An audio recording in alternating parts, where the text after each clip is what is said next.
Hey everybody, welcome back to another video, and today I wanted to talk about 15 forgotten DC heroes who need a rebirth. I actually thought of this the other day. I wonder what DC Comics heroes got introduced and just never got another chance. And I just wanted to talk about a few today, so let's get into it. Originally you have conceived by Jack Kirby as the comic book version of the popular Sandman myth. The honorary member of the Justice League was, known for protecting the children from the constant peril of nightmares, and he was accompanied by two Night Terrors, Brute and Glob and Brute, those are names, and carried around a bag of dream dust, which could instantly put people to sleep. That's crazy. That's basically chloroform. Eventually, this version of Sandman would fade into obscurity as comic readers matured and wanted more sophisticated adventures from their superheroes, which is fair enough. People grow up. Or he was revived a couple times over the years, most notably by Neil Gaiman in his groundbreaking Sandman series. He has never had the juice to stick around. I'm guessing that's talking about the show on Netflix called Sandman. I know that was DC, which is cool. Next up, you have Captain Comet. Adam Blake first took up the mantle of Captain Comet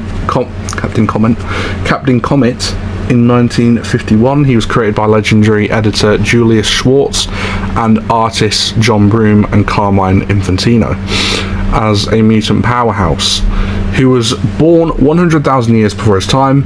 Interestingly, he also has the distinction of being the only costumed superhero born between the golden and silver ages of comic books.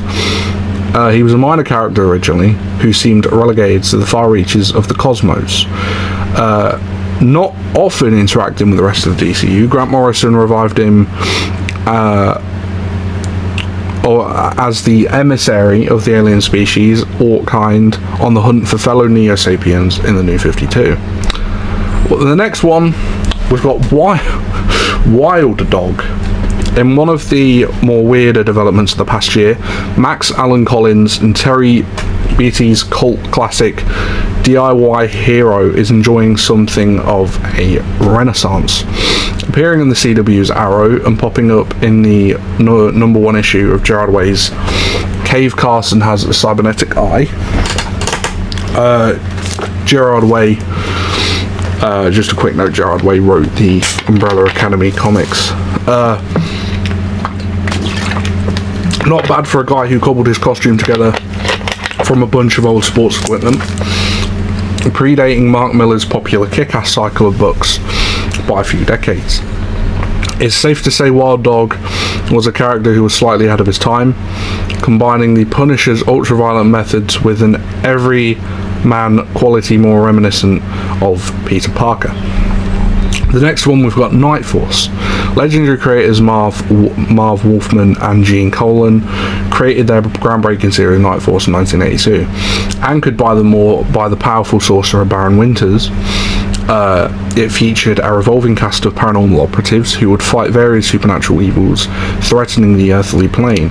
The stories were dark and sophisticated and several years ahead of the time, although the cult hit would enjoy a couple of revivals over the years. The team never seemed to catch on for long with a larger audience. Next one, we have Aztec. The former Justice Leaguer and Grant Morrison Mark Millar creation embodied the culmination of years of mental and physical training in preparation to receive the spirit of the Aztec god Quetzalcoatl. Fuck, I hope I didn't botch that. Wearing the god's ancient helmet and its accompanying battle suit, Aztec became his willing human vessel and was granted a variety of superhuman abilities. He served briefly with the Justice League, but resigned when he discovered Lex Luthor was an investor in the secret society that created him. Later, he would sacrifice his life fulfilling his destiny during World War III. In the classic Morrison era, JLA storyline Rock of Ages, a different Aztec appeared, also sacrificing a life, this time to destroy Darkseid's lunar base in an alternate timeline. Next up we have Space Cabby. You might not think it to look at him, but there's more to Space Cabby than meets the eye. First appearing in 1954's Mystery in Space 21st issue, this Autobinder creation was born in the 22nd century and drove for 9-planet taxi. Although he initially acted as something of a sci-fi anthology host, narrating tales of daring space adventures for his fares, he quickly found himself dragged into many misadventures of his own. This working-class adventurer, who often took jobs in the present to pay the bills, has a largely unexplored backstory that hints at childhood living under an interstellar tyrant and distinguished military service as an ace pilot and navigator. With his reputation as someone who can get his fares anywhere in the universe, it's no wonder Space Cabby enjoys a lasting fascination for modern creators.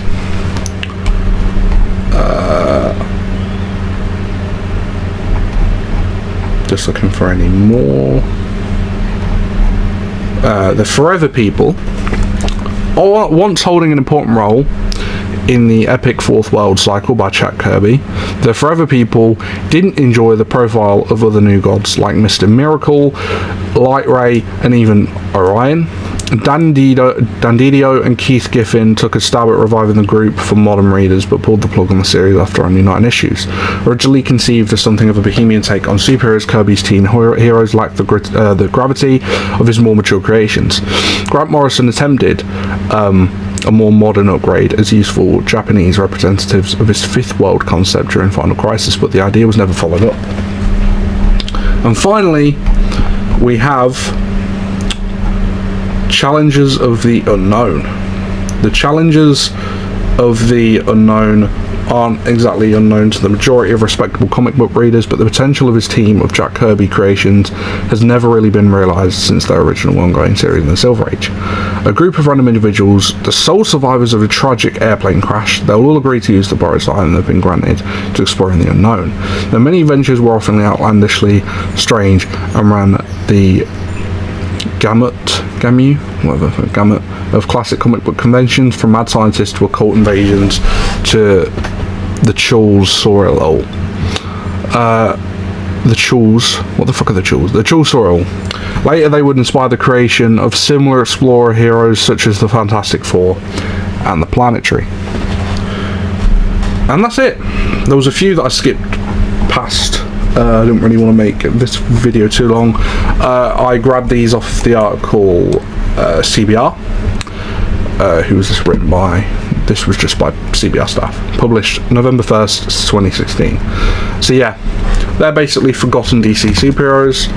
I just thought it was worth looking at because, you know, I think it's funny that there are a lot of DC superheroes that are well known that we don't even know, that we don't really see much anymore now, such as, you know, Martian Manhunter, Green Lantern, etc. We don't really see them used much.